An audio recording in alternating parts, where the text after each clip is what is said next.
Llamamos la felicidad al bienestar. Llamamos felicidad a la comodidad. Llamamos felicidad a la seguridad. Llamamos felicidad al estatus, es decir, ser alguien importante y a pertenecer a un grupo. Y esto le llamamos felicidad. Esto no es felicidad, esto es bienestar. Es diferente. ¿Y por qué lo sabemos? Porque personas que han alcanzado un nivel enorme de comodidad, de seguridad en su vida, de estatus, de pertenencia, siguen notando un vacío en su vida. Los vacíos del ser no se rellenan con el tener. Y ya podemos tener y tener y tener y tener, que estamos llenando un pozo distinto del pozo del ser. Y mientras no llenemos el pozo del ser, seguiremos notando ese vacío. ¿Es verdad que se viaja más cómodo en un coche bueno que en un coche no tan bueno? Sí. ¿Es verdad que se come mejor en Alicante que en otros sitios? Sí. ¿Es verdad que se está mejor en este salón que estuviéramos todos apretados en una clase? Sí. ¿Y eso es importante? Sí. ¿Es la felicidad? No. ¿Venimos aquí a hablar del bienestar subjetivo? Sí. ¿Venimos solo a hablar del bienestar subjetivo? No. Venimos a hablar también de la felicidad. Entonces tenemos que ver qué es la felicidad. Ahora, las personas que han alcanzado un nivel de bienestar, de estatus, es decir, de reconocimiento, de valoración, etcétera, etcétera, cuando notan ese anhelo, ese vacío, y dicen, hay algo que le falta a mi vida y no consigo saber qué es, están tocando una puerta muy delicada, que es la puerta de la incertidumbre. Esta puerta es delicada porque cuando tú la cruzas, el mundo cambia. Y preferimos lo malo conocido o lo que no es tan malo y es cómodo a lo bueno por conocer. Ahora que tenemos aquí el mar tan precioso y vemos la línea al horizonte, muchas personas durante muchos años vivieron encerrados en los límites del horizonte porque consideraban que fuera solo había monstruos y dragones. ¿Y si no fuera así? ¿Y si hubiera un espacio de posibilidad para el ser humano? ¿Y si fuera, como decía uno de los 7 sabios de Grecia, Pítaco de Mitilene, la oportunidad es una puerta abierta a infinitas posibilidades?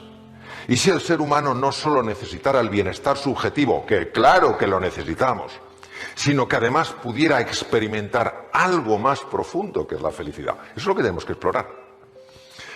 Obviamente hay personas que se abren más a explorar en esa puerta porque sienten que no están experimentando nada de lo que le da un cierto tono de alegría o de entusiasmo a la vida. Son personas que están hartas de estar hartos. Estoy harto de estar harto. Tiene que haber algo más. Y como dice Leonard Cohen en su disco Anthem, hay una grieta en la pared a través de la cual penetra la luz. Hay algo en el ser humano, en nuestra profundidad, que siente que hay una dimensión dentro de nosotros que no estamos explorando y que si no la exploramos es muy difícil experimentar lo que es la felicidad. ¿Podemos experimentar el bienestar? Claro que sí, pero se nos escapa algo entre los dedos como si fuera agua, que es la felicidad. Pero ¿qué ocurre? Que también para las personas que están hartas de estar hartas, esa puerta es una puerta a la incertidumbre, y ante la incertidumbre el ser humano muchas veces se empequeñece. Ya hemos visto que hay una diferencia entre el bienestar subjetivo y la felicidad. Ahora vamos a ahondar más en cuál es la experiencia de los dos.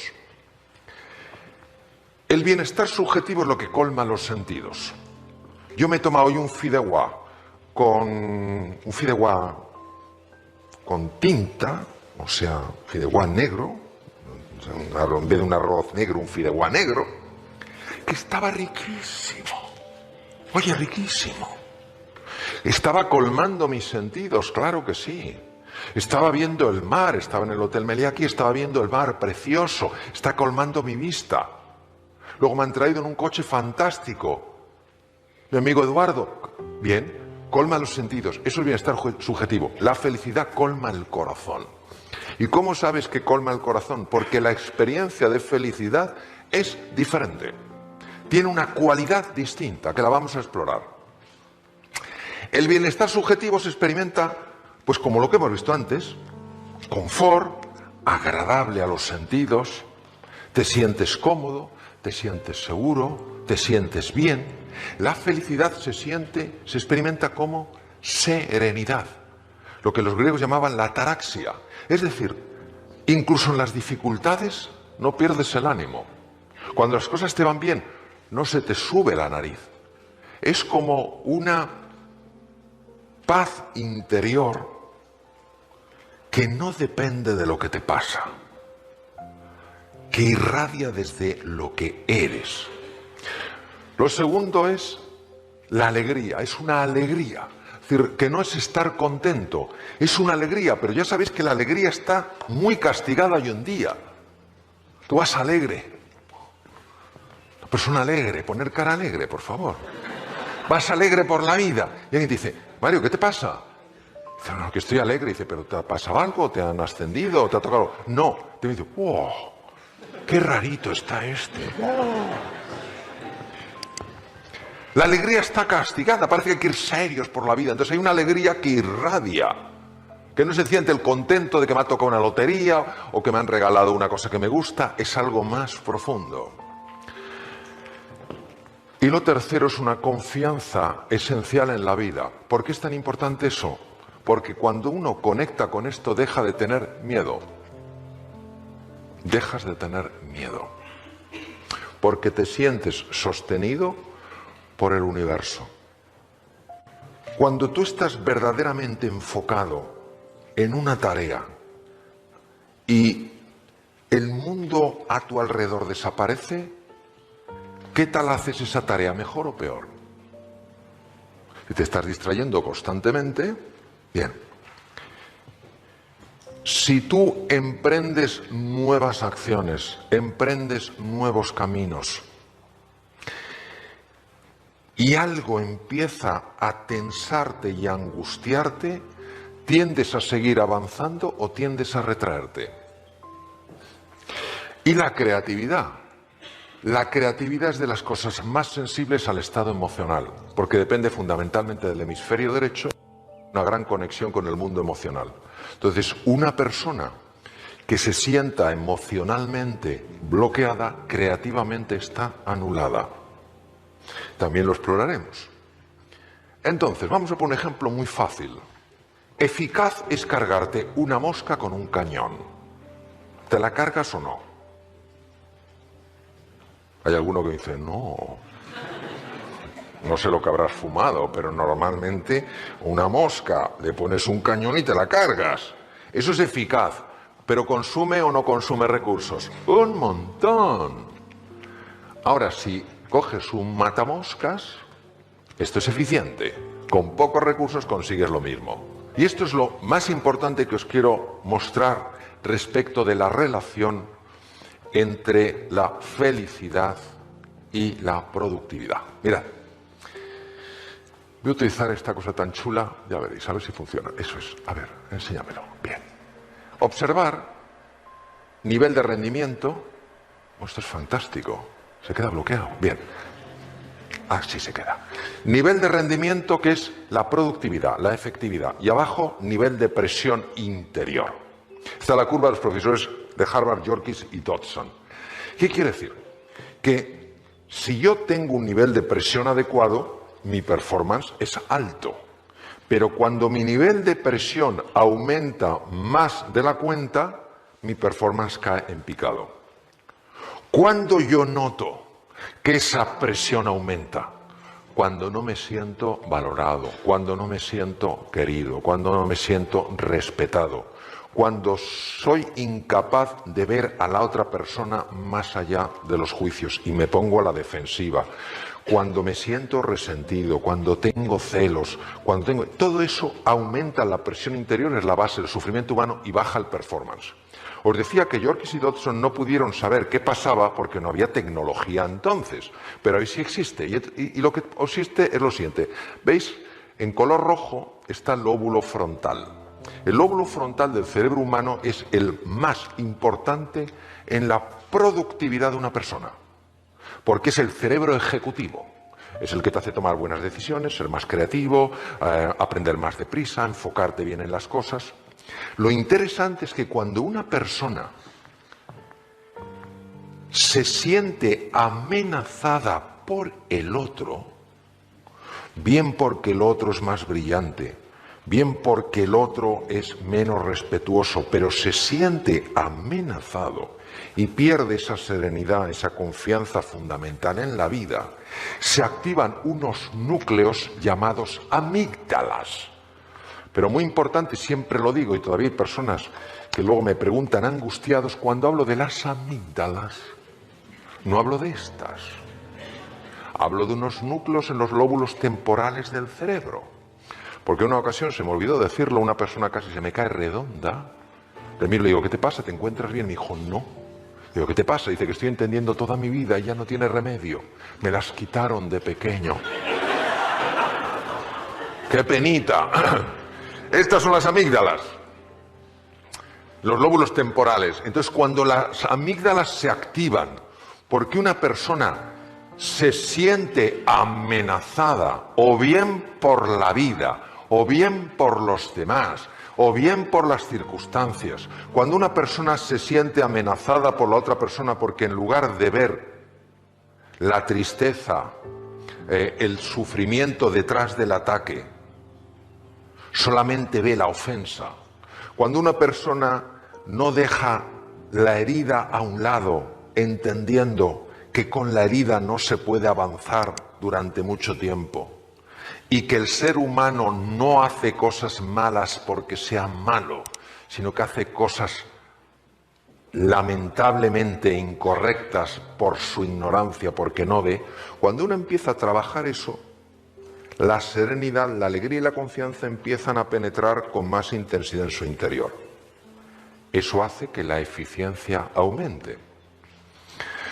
Las amígdalas se tendrían que activar solo de forma oportuna y proporcional, pero no lo hacen porque nuestra mente se encarga de mantenerlas siempre activas.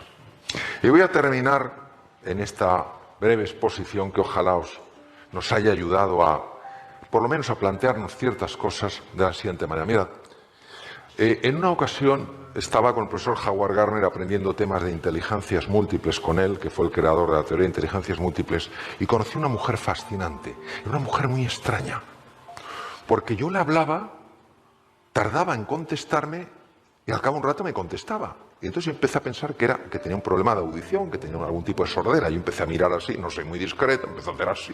Dice, Mario, ¿te pasa algo? ¿Estás perdiendo el equilibrio? Digo, no, es que estoy... Entonces le dije, es que me parece que contestas demasiado tarde y está pensando si a lo mejor un problema de audición. Me dice, no. Dice, no tengo un problema de audición, yo tengo una malformación o una alteración en el cerebro de tal manera que yo no oigo la voz humana. Yo la veo. Digo, ¿cómo que la ves? Y luego, efectivamente, hablando con neurocientíficos, me dijeron que esto existe. Es muy raro, pero existe. Ella veía una pantalla digital y aparecían escritas las palabras que yo hablaba, pero tardaban bastante en aparecer. Entonces ella no podía contestar hasta que no viera toda la pantalla. Entonces ella me dijo que había sufrido mucho porque la habían tratado como una estúpida. En lugar de entender que era un talento diferente, la habían tratado como una persona estúpida y había sido muy infeliz en su vida hasta que empezó ella a entender de qué iba esto del vivir. Y en una ocasión se fue a Nuevo México y a una escuela donde hay niños superdotados con niños que tienen distintos tipos de problemas y conviven. Ella empezó a dar clase a un niño al cual nadie había conseguido hacer que pudiera escribir recto. Entonces la escritura era para abajo o para arriba. Habían buscado neurólogos, pedagogos, nada funcionaba. Y entonces ella, que era arquitecto y tenía el título de Bellas Artes, empezó a enseñarle a dibujar, pero sobre todo empezó a enseñarle a confiar. Y de forma automática, este niño de repente corrigió la escritura. Es decir, hay una grandeza en todo ser humano que cuando generamos un espacio de confianza, de serenidad, de apoyo, de valoración y de ilusión, esa grandeza natural sale. Es como hace años en el Valle de la Muerte en California, que no crece nada, una primavera empezaron a salir flores. Y dijeron, ¿pero dónde están estas flores? ¿Cómo? Si aquí nunca hay flores. Sí, pero es que unos meses antes había llovido. Entonces, lo importante es que entendamos que cada uno podemos ser esta humilde lluvia y que lo esencial está en cada persona. Que si tú una persona la tratas con afecto, si tú una persona la valoras, si a pesar de ser distinta a ti no la tratas como distante, si en lugar de tolerar la diversidad la celebras, si generas un espacio de escucha donde estás verdaderamente presente, de manera natural se produce esa reconexión que es la base de la felicidad. Y es como tú te sientes parte de todo. Reconectas contigo, con los demás y con la naturaleza. Y todos, sin excepción, yo el primero, vamos a tener que experimentar una digamos, lucha. Y esto es lo que aprendí de esta profesora, y con esto termino, la cual lo aprendió de los indios navajos. Esta mujer me contó una historia que es la esencia de la filosofía del pueblo navajo al que ella visitaba, aparte de ir a la escuela esta de los niños.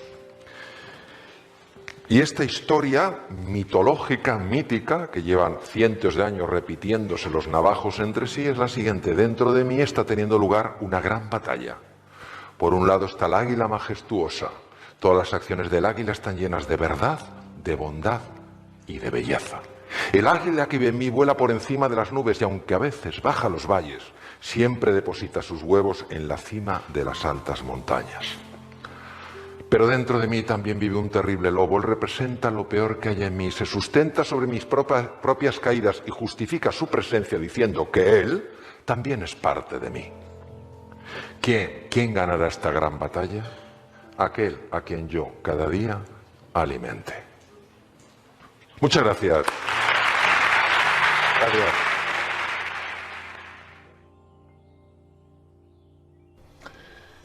El origen del estrés es la percepción de que uno está en un mundo incierto, en un mundo que no puede controlar. Hay una variedad de estrés, que es el eustrés, que es positiva, donde ante el desafío, el reto, una persona se crece. Su agudeza mental se dispara, su capacidad de aprender mejora, su concentración también mejora y toma decisiones más acertadas y que le llevan a resultados más deseables. Pero hay otra parte que es el distrés. El distrés es la parte negativa del estrés cuando una persona se siente superada por las circunstancias, se siente pequeña, insignificante frente al reto. ¿Qué podemos hacer las personas para no tener que experimentar el sufrimiento que procede del distrés? Pues fundamentalmente recuperar el valor de la persona. Es decir, muchos seres humanos hoy se sienten vistos y tratados como si fueran objetos o simples medios para conseguir cosas, sea poder, sea dinero, sea fama, sea prestigio. Recuperar el valor de la persona, que no es nada azucarado ni blandito, es algo trascendental en el ser humano, es decir, sentirse valorado, sentirse apreciado, sentir que se cuenta con uno en los proyectos, que se respeta el punto de vista aunque sea distinto del de la mayoría. Todo esto hace que esta forma negativa del estrés llamado distrés vaya desapareciendo. La angustia es un proceso muy asociado al sufrimiento humano. Una persona se angustia cuando proyecta en el futuro un problema y también proyecta su incapacidad para resolverlo. Entonces empieza a sufrir ya por algo que realmente todavía no ha ocurrido. Uno de los mejores sistemas que yo conozco, por no decir el mejor que conozco después de haber explorado muchos de ellos, es el mindfulness. Es decir, el mindfulness lo que te lleva es sencillamente, no es ningún abordaje raro, es un abordaje muy sencillo y muy profundo. Lo que te lleva es estar en el aquí y en el ahora. Es decir, no permite que la mente te proyecte al futuro y te proyecte para ver todas las desgracias que te pueden ocurrir.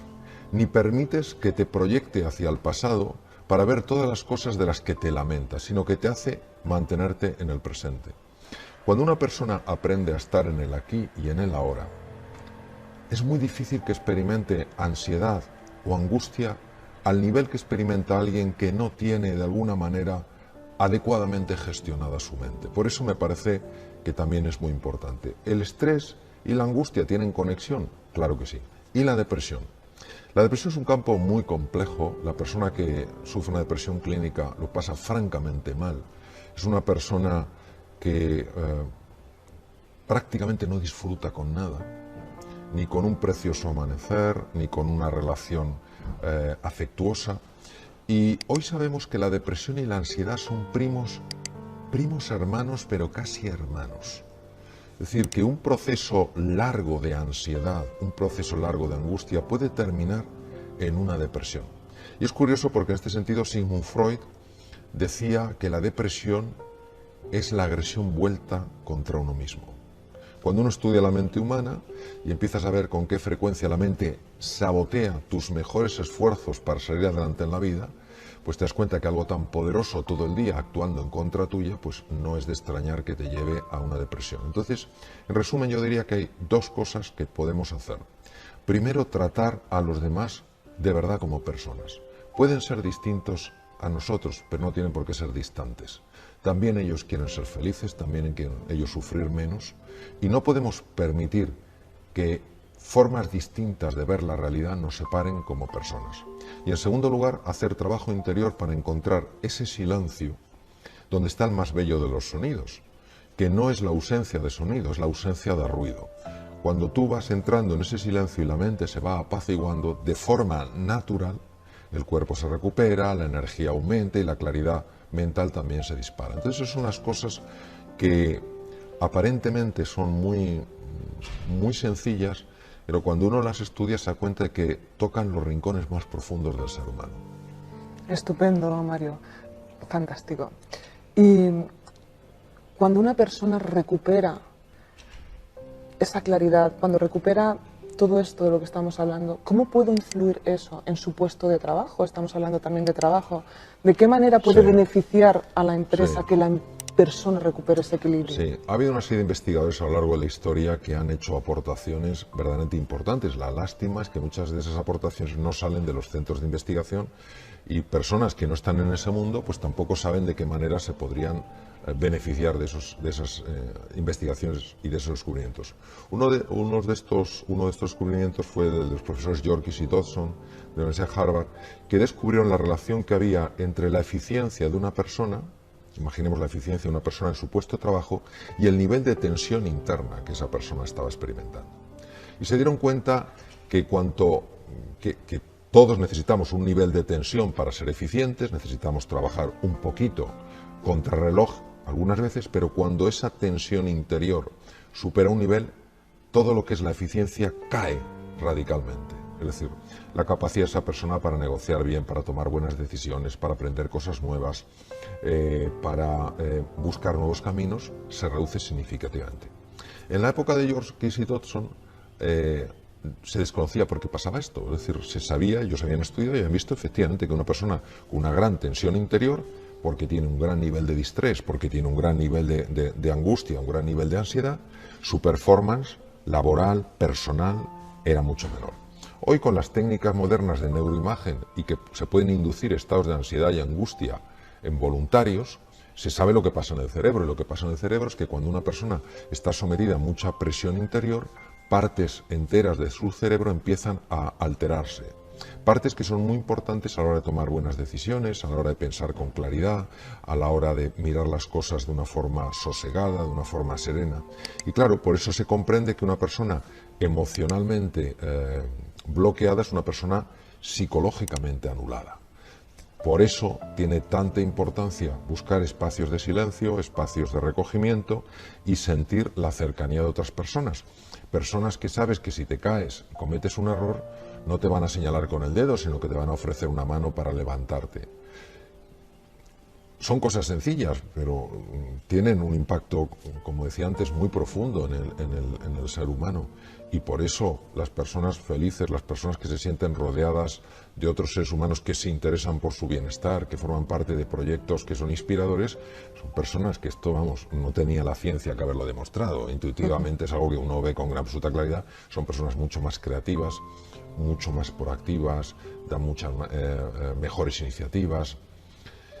A veces a mí me sorprende cómo nos cuesta tanto ver esta relación tan evidente.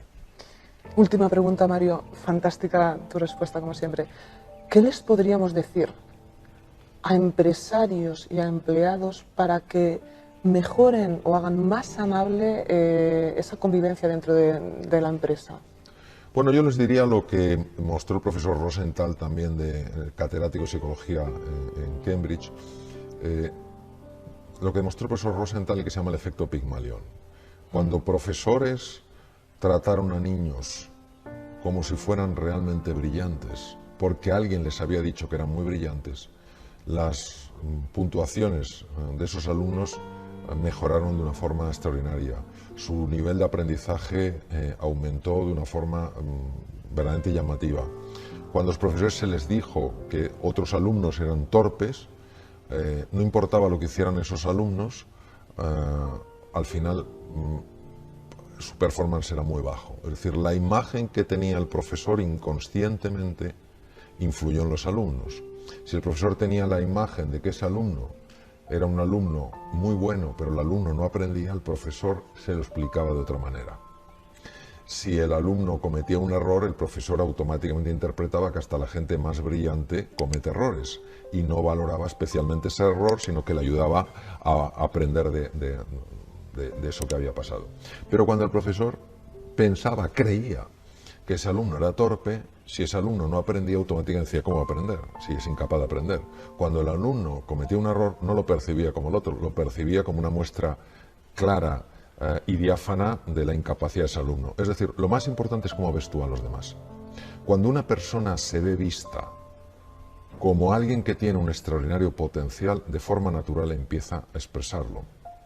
Jean-Paul Sartre, el filósofo existencialista francés y premio Nobel, dijo: yo soy como tú me miras. Yo creo que somos espejos frente a espejos. Y cuando tú tienes personas a tu alrededor, independientemente de su formación, pero tú entrenas esa mirada para buscar la grandeza en esas personas, algo en esas personas lo nota y empieza a responder. Y esto es lo que necesitamos, no quedarnos con el envoltorio, no quedarnos con la apariencia, no quedarnos con el simple performance, sino fijarnos en el potencial. De hecho, para mí la gran diferencia entre un manager y un líder es que el manager solo se fija en el performance, en lo que una persona hace. Un líder también se fija en el potencial, qué es lo que esa persona podría hacer. Y continuamente, en cualquier interacción, está interactuando con eso. Estamos hablando de una parte muy sutil y muy profunda de la persona. Pero lo que es innegable es que esa persona que se siente vista como alguien que pueda aportar cosas valiosas, como alguien en quien se confía, empieza a desplegar un talento sorprendente. Y si no, que cada uno revise su historia personal y verá con claridad meridiana que ha habido una serie de personas, pocas habitualmente, que gracias a ellas tú has confiado más en tus posibilidades, has tomado decisiones que te asustaban y que te han abierto mundos. Entonces, claro, ser una persona de esta calidad es un legado maravilloso para el mundo. Porque claro, cuando tú eres capaz de transmitir a alguien, tú de verdad vales, yo creo en ti, y como consecuencia de eso esa persona da un giro a su vida, claro, esa persona a su vez va a influir en otra, y esa en otra, resulta que tú estás dejando un legado no para la siguiente generación, sino mejor para decenas de generaciones posteriores. Entonces, claro, es una pena que dejemos pasar esta oportunidad que, como decía Epítaco de Mitilene, uno de los 7 sabios de Grecia, la oportunidad es una puerta que nos abre infinitas posibilidades.